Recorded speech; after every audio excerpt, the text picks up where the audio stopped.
लीजिए, ये रहा पहला क्वेश्चन। क्या पूछा जा रहा है देखिएगा, क्वेश्चन दिख रहा होगा। लीजिए, ठीक, ये रहा दोनों ही मोड में, आपके हिंदी और इंग्लिश। क्वेश्चन है आपके सामने, पूछा जा रहा है कि राजस्थान के जिले जो यहाँ पर्यटन के डेजर्ट सर्किट का मुख्य भाग है वे कौन से हैं। यानी कि राजस्थान के इनमें से ऐसे कौन से जिले हैं जो डेजर्ट सर्किट का मुख्य भाग है। यहाँ पर जिस सर्किट की बात हो रही है वो है आपके डेजर्ट सर्किट। सबसे पहली बात याद रखेंगे आप कि ये जो डेजर्ट सर्किट है ये किसके सहयोग से स्थापित किया गया, तो याद रखिएगा जापान के सहयोग से। बहुत अच्छा क्वेश्चन है, जापान के सहयोग से। और इसके अंदर वर्तमान में कौन कौन से जिले आते हैं, तो आप कहेंगे सर इसके अंदर यानी जो डेजर्ट सर्किट है इसके अंदर कौन कौन से जिले आएंगे, तो आपके सामने ऑप्शन है देखो, जयपुर है, बीकानेर है, जोधपुर है, जैसलमेर है। दूसरा ऑप्शन है आपके सामने जोधपुर है, बीकानेर है, जैसलमेर है। तीसरा ऑप्शन है जोधपुर है, बाड़मेर है, जैसलमेर है। और चौथा ऑप्शन है जयपुर है, जोधपुर है, बीकानेर है और बाड़मेर है। यहाँ पर पूछा जा रहा है डेजर्ट सर्किट जो जापान के सहयोग से विकसित किया गया है इसमें कौन कौन से जिले आते हैं, तो आप कहेंगे सर इसके अंदर जो जिले आते हैं वो याद रखिएगा आपके, एक तो जोधपुर है, एक आप याद रखेंगे बीकानेर है और एक आप याद रखेंगे कौन सा है, जैसलमेर। ये जो जोधपुर है यहाँ पर जिस महोत्सव की बात होती है वो याद रखिएगा मांड महोत्सव है। बीकानेर के अंदर जो महोत्सव आयोजित होता है वो आपके ऊंट महोत्सव है, जबकि जैसलमेर के अंदर जो महोत्सव आयोजित होता है वो आपके मरु महोत्सव है। एक बात याद रखिएगा कि बाड़मेर के अंदर भी एक महोत्सव है जिसका नाम है थार महोत्सव। लेकिन यहाँ पर जो पूछा गया ऑप्शन नंबर क्या हो जाएगा, बी, याद रखिएगा। अच्छा, ये तो था डेजर्ट सर्किट। इसके अलावा क्वेश्चन आता है कि राजस्थान के अंदर राजस्थान का पहला या राजस्थान का प्रथम डेजर्ट पार्क कहाँ विकसित किया गया, तो याद रखिएगा राजस्थान का प्रथम जो डेजर्ट पार्क है वो विकसित किया गया है, याद रखिएगा किशनबाग में। और किशनबाग जो है वो आपके कहाँ पर है, तो याद रखिएगा जयपुर में। ये भी बहुत अच्छा क्वेश्चन, ठीक है। अच्छा, एक क्वेश्चन आता है कि राजस्थान में डेजर्ट मार्च को रोकने का कार्य कौन करता है। डेजर्ट मार्च यानी कि मरुस्थल का जो प्रसार है उसको रोकने का जो कार्य है वो किसका होता है, तो याद रखिएगा अरावली का। वो किसका होता है, अरावली का। तो यहां पर जो पूछा गया ऑप्शन नंबर क्या हो जाएगा, तो जोधपुर, बीकानेर और जैसलमेर, याद रखिएगा बाड़मेर इसमें शामिल नहीं है। आगे अगला है दूसरा क्वेश्चन, क्या कह रहा है देखिएगा। ये लीजिए क्वेश्चन नंबर 2 आपके सामने पूछा जा रहा है कि टोंक की प्रसिद्ध चार बेत जो लोकनाट्य कला है का प्रारंभ किसने किया था। टोंक की जो प्रसिद्ध चार बेत लोकनाट्य कला है उसका जो प्रारंभ है किसने किया था। करीम खान निहंग ने, फिरोज खान निहंग ने, महमूद खान ने या अकबर निहंग ने। आप कहेंगे सर टोंक की जी ये जो प्रसिद्ध है चार बेत, चार बेत का मतलब होता है घुटनों के बल बैठकर जो क्वाली की जाती है उसे आप क्या कहते हैं, चार बेत। चार बेत मूलतः जो है वो है आपके, याद रखिएगा अफगानिस्तान की, मूल रूप से कहाँ, अफगानिस्तान। अच्छा, इसके अलावा याद रखिएगा कौन सी भाषा में है ये, तो ये है पश्तो। यानी कि इसीलिए पूछा जाता है पश्तो संस्कृति पर आधारित लोकनाट्य कौन सा है, याद रखिएगा चार बेत। चार बेत हमारे राजस्थान के अंदर जो प्रसिद्ध है वो कहाँ की है, तो याद रखिएगा टोंक की। और इसके जो प्रसिद्ध कलाकार हैं उनका नाम क्या है, तो याद रखिएगा करीम खान निहंग। क्या नाम है, याद रखिएगा, वेरी वेरी इंपॉर्टेंट, करीम खान निहंग, ठीक है। अब यहाँ क्या पूछा गया कि टोंक की प्रसिद्ध चार बेत लोकनाट्य कला का प्रारंभ किसने किया था, तो याद रखिएगा फिरोज खान निहंग। ऑप्शन नंबर क्या है, B is the correct answer, याद रखेंगे। आगे अगला है, अब यहां पर आप देखिएगा ये जो क्वेश्चन है ना ये शब्दावली से रिलेटेड पूछे गए क्वेश्चन है। आपको दिखाई दे रहा होगा, पूछा जा रहा है कि लोक कथा केवणिये ने काई केवे जावे। यानी कि जकी लोक कथा केवे ना भी केवे जकन काई केवे, भोपो केवे, बात पोष केवे, बातेरी केवे या कोत केवे। तो आप कहे कि सर कि लोक कथा जो को केवणी हुआ करे ना बिन किया करे आपंग भाषा में भातेड़ी, कहीं क्या करे, भातेड़ी। याद रखिएगा ऑप्शन नंबर जो है वो क्या हो जाएगा यहाँ पर, तो याद रखिएगा सी इज ए करेक्ट आंसर, भातेड़ी। अगला अगला क्वेश्चन देखिए, अगला क्या कह रहा है।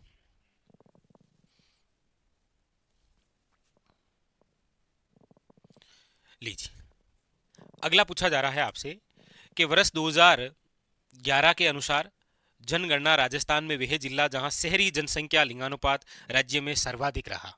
देखिए, यहां पर बात है लिंगानुपात की। लिंगानुपात से तात्पर्य क्या होता है? तो आप कहेंगे सर, लिंगानुपात का तात्पर्य होता है प्रति 1000 पुरुषों पर, प्रति 1000 पुरुषों पर महिलाओं की जो संख्या होती है उसे आप क्या कहते हैं? लिंगानुपात। 1000 पुरुषों पर महिलाओं की जो संख्या है उसे आप क्या कहते हैं? लिंगानुपात। लिंगानुपात की बात चल रही है 2011 के अनुसार, और राजस्थान का जो लिंगानुपात है वो कितना है? तो आप कहेंगे सर 928। लेकिन ध्यान दीजिए, यहाँ पर बात है शहरी लिंगानुपात की, तो राजस्थान का जो शहरी लिंगानुपात है वो कितना है? सबसे पहली बात तो आप कहेंगे सर, राजस्थान का जो शहरी लिंगानुपात है वो है आपके, याद रखिएगा, 914, 914। और इसमें भी पूछ रहा है शहरी जनसंख्या लिंगानुपात राज्य में सर्वाधिक कहाँ है। तो शहरी लिंगानुपात में सर्वाधिक और न्यूनतम दो बातें होगी, यानी मैक्सिमम और मिनिमम। तो मैक्सिमम यानी कि सर्वाधिक तो किस जिले में है? तो आप कहेंगे सर टोंक के अंदर है। अच्छा, न्यूनतम शहरी लिंगानुपात पूछे तो याद रखिएगा जैसलमेर है 807। लेकिन राजस्थान में सर्वाधिक लिंगानुपात किसका है? तो आप याद रखिएगा वो है आपके डूंगरपुर, 994। लेकिन यहां पर किसकी बात थी? शहरी लिंगानुपात में सर्वाधिक कहां पर है? तो याद रखिएगा ऑप्शन नंबर हो जाएगा D is correct answer, Tonk. ठीक है, आगे अगला अगला क्वेश्चन है आपके सामने, ये रहा, लीजिए। पूछा जा रहा है कि पृथ्वीराज राठौड़ री घनी चावी कृति कौन सी है? घनी चोखी कृति कौन सी है? पृथ्वीराज राठौड़। देखिए, पृथ्वीराज राठौड़, याद रखिएगा, पृथ्वीराज राठौड़ जो है वो बीकानेर के राजकुमार है। कहाँ के हैं? याद रखिएगा, बीकानेर के राजकुमार। लेकिन याद रखिएगा, अकबर के दरबारी कवि हैं ये, अकबर के दरबारी कवि। इनको डिंगल का हैरोश कहा गया है, याद रखिएगा, डिंगल का हैरोश। और इनको डिंगल का हैरोश कहने वाले कौन थे? तो याद रखिएगा एल पी टेशिटोरी। किसने कहा था? एल पी टेशिटोरी ने इनको डिंगल का हैरोश बताया था। क्योंकि इनकी जो प्रसिद्ध रचना है वो कौन सी है? वेली किशन रुक्मणी। क्वेश्चन आता है वेली किशन रुक्मणी को प्रकाश में लाने का श्रेय किसे है? तो याद रखिएगा, इसको प्रकाश में लाने का जो श्रेय है वो दिया जाता है वही आपके एल पी टेशिटोरी, लुइस पियो टेशिटोरी, जो इटली के उदीने शहर के रहने वाले थे। ये इसको प्रकाश में लेकर आए थे, किसको? वेली किशन रुक्मणी को। ये जो वेली किशन रुक्मणी है, याद रखिएगा, इसे इतिहास में 5वां वेद और 19वां पुराण कहा गया है। 5वां वेद और 19वां पुराण किसने कहा था? तो याद रखिएगा दुर्शाडा ने। और इसी ग्रंथ को याद रखिएगा कर्नल जेम्स टोड ने 10,000 घोड़ों का बल बताया है। 10,000 घोड़ों का बल कहा है। किस पुस्तक को कहा है? वेली किशन रुक्मणी को। और किसने कहा है? ये टोड ने कहा है, याद रखेंगे ये भी। ठीक है, तो ऑप्शन नंबर हो जाएगा यहाँ पर सी इज ए करेक्ट आंसर। अगला क्वेश्चन है आपके सामने, निम्नलिखित में से किस स्थान पर राजस्थान में साधारणतः सर्वाधिक वर्षा दर्ज की गई? यानी राजस्थान के अंदर, राजस्थान में सर्वाधिक वर्षा की बात हो रही है। तो यहां पर दो विशेष बातें होगी। सर्वाधिक वर्षा में आपको स्थान पूछा जा रहा है कि जिला? क्योंकि यदि आपको जिला पूछा जा रहा है तो इसका राइट आंसर हो जाएगा झालावाड़, और यदि स्थान पूछा जा रहा है तो स्थान हो जाएगा माउंट आबू। अब आप देख लीजिए कौन सा ऑप्शन में है। तो आप कहेंगे सर यहाँ पूछा गया है कि किस स्थान पर राजस्थान में साधारणतः सर्वाधिक वर्षा दर्ज की गई है, तो ऑप्शन नंबर हो जाएगा A is correct answer, Mount Abu. Mount Abu जो स्थान है वो आप सब जानते ही हैं कहाँ पर है? शिरोई के अंदर, याद रखिएगा कहाँ पर है? शिरोई के अंदर। तो ऑप्शन नंबर ए। बाकी जिला पूछता तो कौन सा हो जाएगा? झालावाड़। ठीक है, अगला अगला है आपके सामने, लीजिए, बहुत अच्छा क्वेश्चन। राजस्थान का या राजस्थानी रा पहला कहानीकार किन ने मान्यो जावे? यानी हमारे राजस्थान का जो पहला कहानीकार है वो किसे माना गया है? श्रीलाल नथमल जोशी, बैजनाथ पंवार, शिवचंद भरतिया या दामोदर शर्मा? तो आप कहेंगे सर राजस्थानी रा पहला जका कहानीकार हा बेहा शिवचंद भरतिया। शिवचंद भरतिया की एक रचना है जो हमारे राजस्थानी की प्रथम कहानी है वो है आपके विश्रांत प्रवास। विश्रांत प्रवास याद रखिएगा। ये क्या है? ये है प्रथम कहानी। इनके द्वारा ही एक उपन्यास लिखा गया है, याद रखिएगा, जिसका नाम है कनक सुंदर। याद रखिएगा, ये प्रथम उपन्यास है राजस्थानी का, प्रथम उपन्यास। ये भी इन्हीं की रचना है। इन्हीं के द्वारा नाटक लिखा गया है, याद रखिएगा, केसर विलास। ये भी प्रथम नाटक है। तो सारी जो बातें हैं वो याद रखिएगा किनकी है? शिवचंद भरतिया। कौन है? शिवचंद भरतिया, याद रखिएगा। तो प्रथम कहानी विश्रांत प्रवास, प्रथम उपन्यास कनक सुंदर, प्रथम नाटक केसर विलास, ये सारी किनकी है? शिवचंद भरतिया की। ऑप्शन नंबर क्या है? सी इज अ करेक्ट आंसर, याद रखेंगे। ठीक है, आगे अगली बात।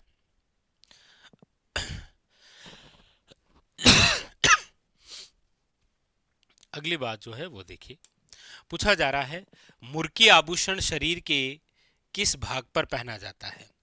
मुर्की, देखो सबसे पहले तो ये मुर्की जो है ये किनका आभूषण है? तो याद रखिएगा, मुर्कियां जो है वो आपके पुरुषों का आभूषण होता है, और पुरुषों द्वारा इसे कहां पर पहना जाता है? याद रखिएगा, कान। ठीक है, कहां पर पहना जाता है?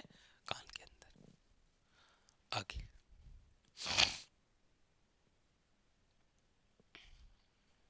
अगला, अगला क्या कह रहा है देखिए।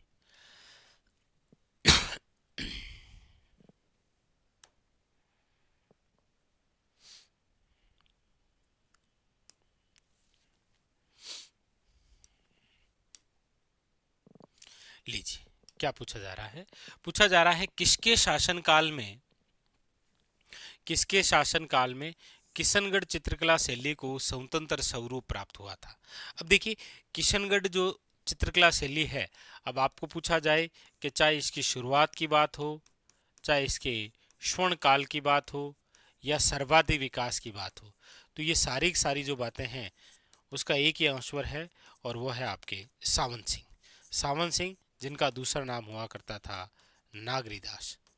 याद रखिएगा, ये किस वंश से संबंधित है? ये राठौड़ वंश से संबंधित है, याद रखेंगे। लेकिन आपको पूछ लिया जाए कि किशनगढ़ चित्रकला शैली जो है इसको प्रकाश में लाने का जो श्रेय है वो किसे है? तो प्रकाश में लाने का जो श्रेय है वो दिया जाता है, याद रखिएगा, एरिक डिक्सन और डॉक्टर फयाज अली को। डॉक्टर फयाज अली ये प्रकाश में लेकर आए थे। बाकी किशनगढ़ चित्रकला शैली, याद रखिएगा, प्रसिद्ध जो चित्रण है वो है आपके कौन सा? बनी ठनी का चित्रण। और बनी ठनी का चित्र बनाने वाला जो चित्रकार है वो इन्हीं का दरबारी हुआ करता था, सावंत सिंह का नाम है मोर ध्वज निहाल चंद। और एरिक डिक्सन ने इसी बनी ठनी को क्या कहा था? याद रखिएगा, भारत की मोनालिसा। और इन्हीं के नाक का एक आभूषण है जिसे कहते हैं बेशरी। क्या कहा गया है? याद रखिएगा, बेशरी कहा गया है। तो लगभग एग्जामों के अंदर यहां से रिलेटेड क्वेश्चन आता है। अगला, अगला क्या है देखिए, अगला है आपके सामने कि मध्यकाल में खंगा किस एक प्रकार का क्या था? ये एक प्रकार का मध्यकाल में क्या हुआ करता? जूता था, वस्त्र था, आभूषण था, तो पगड़ी। तो आप कहेंगे सर ऑप्शन नंबर है डी, याद रखिएगा, पगड़ी। पगड़ी जो है, याद रखिएगा, क्वेश्चन आ रखा है, प्रतिष्ठा का सूचक है। ये प्रतिष्ठा का सूचक है कौन? पगड़ी। पगड़ी को सजाने के जो आभूषण है वो याद रखेंगे आप, यानी कि तूरा, कलंगी, मोड़, सिरपेच, ये सारे जो है वो पगड़ी के क्या है? याद रखिएगा, पगड़ी को सजाने के आभूषण है। बाकी विश्व की सबसे बड़ी जो पगड़ी है, सबसे बड़ी पगड़ी, ये कहाँ रखी हुई है? तो याद रखिएगा, विश्व की सबसे बड़ी जो पगड़ी है वो रखी हुई है आपके बागोर की हवेली। बागोर की हवेली जो है वो आपके कहाँ पर है? याद रखिएगा, उदयपुर में। एक क्वेश्चन आता है पगड़ी से हमेशा कि अटपटी जो पगड़ी है, अटपटी पगड़ी निम्न में से किससे संबंधित है? तो अटपटी पगड़ी जो है वो मेवाड़ से संबंधित है। ये ईरानी शैली के अंदर बांधी जाने वाली पगड़ी है। तो आता है अटपटी पगड़ी है मेवाड़ से, याद रखिए। ठीक है।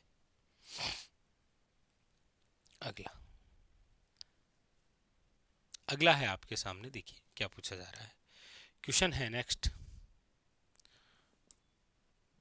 पूछा गया है आपसे कि राजस्थान में लोड़ते मानसून की अवधि क्या है। राजस्थान के अंदर लोड़ता हुआ मानसून, जिसे आप पढ़ते हैं निवर्तन या प्रत्यावर्तन मानसून, यानी कि लोड़ता हुआ मानसून। ये जो लोड़ता हुआ मानसून है, इसका समय क्या है? तो आप कहेंगे सर इसका समय है अक्टूबर से लेकर दिसंबर तक। ऑप्शन नंबर क्या है?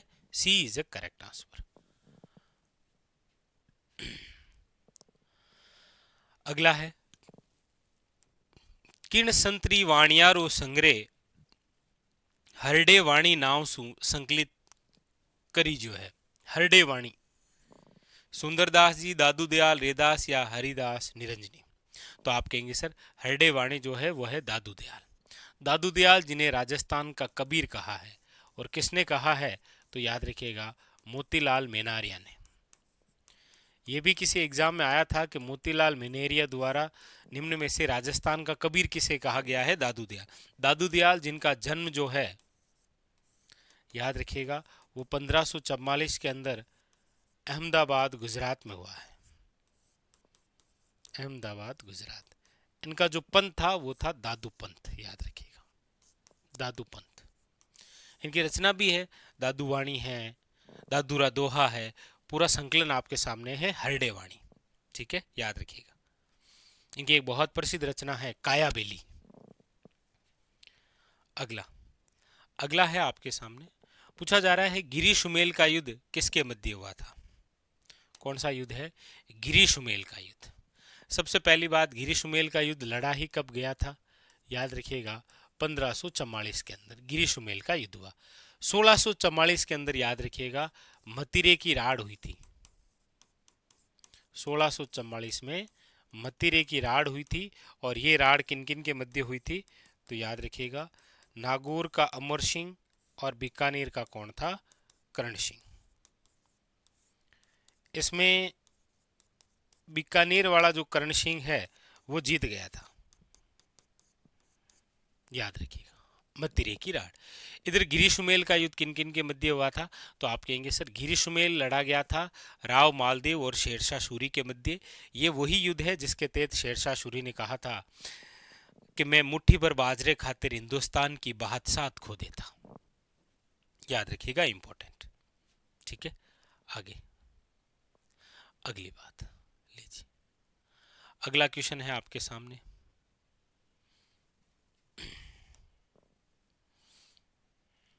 देखिए क्या पूछा जा रहा है। पूछा जा रहा है आपके सामने, पेरवार बालू का स्तूप खाली जगह में स्थित है। पेरवार जो क्षेत्र है, वहां पर जो बालू का स्तूप है, निम्न में से कौन से क्षेत्र से संबंधित है? हनुमानगढ़, चूरू, जैसलमेर या बारां? तो याद रखिएगा यह है आपके कहां से? जैसलमेर से। जैसलमेर की एक खान भी बड़ी प्रसिद्ध रही है, याद रखिएगा, शानू क्षेत्र, राष्ट्रीय खान पुरस्कार से सम्मानित है ये। अगला अगला है आपके सामने, लीजिए क्या पूछा जा रहा है। देखिए पूछा जा रहा है आपके सामने कि निम्न में से कौन सा नृत्य बड़े नगाड़े की थाप के साथ किया जाता है?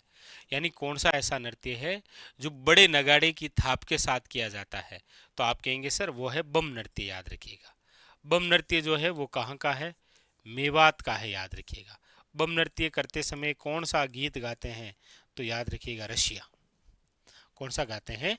रशिया गाते हैं ये। अगला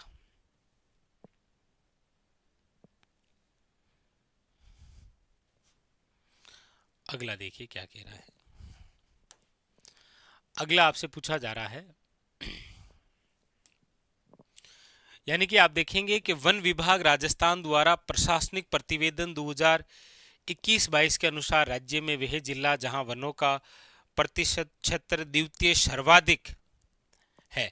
अब यहां पर ये जो वन रिपोर्ट थी ये तो 21-22 की, आपको पढ़नी है वर्तमान में वन रिपोर्ट 2023। और वन रिपोर्ट 2023 के अनुसार इसका आंसर निकालेंगे तो ऑप्शन नंबर आएगा बी प्रतापगढ़। और आपको वन रिपोर्ट 2023 ही पढ़नी है, ठीक है। अगला अगला है आपके सामने, पूछा जा रहा है कि गोविंदगिरी की गतिविधियों का केंद्र 1911 और 12 ईस्वी में खाली जगह था, ईडर था, सूंत था, बेड़सा था या खेड़ा था। देखिए गोविंदगिरी का जन्म जो है वो हुआ है आपके 1858 ईस्वी के अंदर बांशिया ग्राम में। बांशिया ग्राम जो है वो आपके कहां पर है, तो याद रखिएगा डूंगरपुर में। कौन से परिवार में हुआ था, तो याद रखिएगा बंजारा परिवार में हुआ। इनके द्वारा चलाया गया जो आंदोलन था वो था, याद रखिएगा कौन सा, भगत आंदोलन। पूछा यही जा रहा है कि इस आंदोलन की गतिविधियों का प्रमुख केंद्र कौन सा था, तो याद रखिएगा वो था बेड़सा गांव। ये बेड़सा गांव भी कहां पर आता है, तो आप कहेंगे सर डूंगरपुर में, ठीक है जी। हाँ, तो चलिए ये था आज का हमारा सेशन।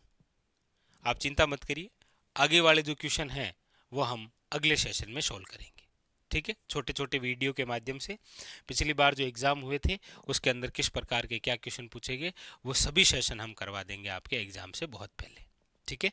चलिए मिलते हैं अगले सेशन में, तब तक के लिए धन्यवाद।